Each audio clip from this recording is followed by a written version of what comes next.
Hola, ¿cómo estáis? Vengo a hablaros de la vigilancia masiva a través de los sistemas de inteligencia artificial. En los últimos años hemos visto cómo se ha desarrollado e implementado toda una infraestructura digital en las fronteras exteriores de la Unión Europea, no precisamente para salvaguardar la vida de las personas que se ven forzadas a migrar, sino para todo lo contrario. Sin embargo, en contra de lo que pensamos, este tipo de usos represivos de los sistemas de IA no se limitan únicamente al control migratorio, sino que abarcan otros ámbitos. ¿Sabéis lo que es Pegasus? Pegasus es un sistema creado por una compañía privada israelí que, con la excusa de combatir el terrorismo y el crimen, se cuelan en nuestros dispositivos, leen nuestros mensajes, rastrean nuestra ubicación y nuestras llamadas y descifran contraseñas y recopilan información de prácticamente todas nuestras aplicaciones. Pues bien, se ha venido utilizando para espiar a periodistas, políticos y activistas. Y es que, con la excusa de combatir el terrorismo, la ciberdelincuencia o garantizar la seguridad nacional, se han utilizado por parte de gobiernos de todo el mundo este y otros sistemas para limitar los derechos y las libertades fundamentales. De hecho, estas mismas excusas son las que viene dando la Unión Europea para aplicar una política migratoria que cada año es más mortífera.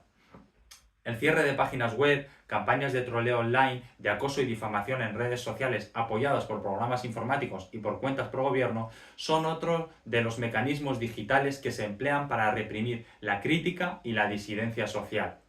De hecho, una tendencia que ha observado el Observatorio de Derechos Humanos y Empresa en la Mediterránea, una iniciativa impulsada por Sud Sinovac que ha detectado cómo en los países del Magreb y del Masrek utilizan este tipo de tecnologías para controlar y reprimir a activistas, periodistas y personas que son defensoras de los derechos humanos.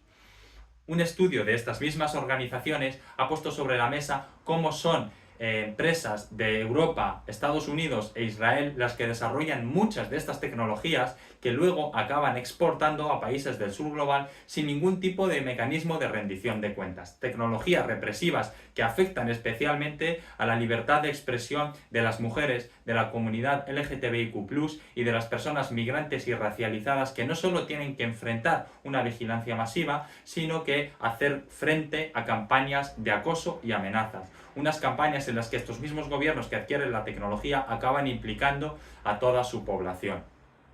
Hay una tendencia generalizada en la sociedad a pensar que este tipo de vigilancia masiva por parte de los estados y de las empresas no nos afecta a todos, porque al final acaba centrándose en determinados grupos concretos o que se desarrolla en otros países. Pero la realidad es que acaba atacando los fundamentos mismos de las democracias a nivel global al restringir la capacidad de organizativa de la sociedad civil, su participación en la vida pública y su capacidad de denunciar las injusticias que padecen. La represión puede impactar, es verdad, en determinados grupos, pero acaba extendiéndose a todos y a todas.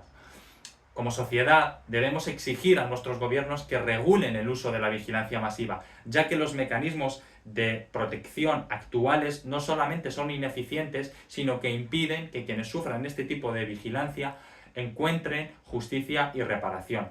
Debemos tener en cuenta que nuestros derechos son fruto de un esfuerzo colectivo que puede desaparecer si dejamos que las corporaciones y los gobiernos los vayan erosionando poco a poco.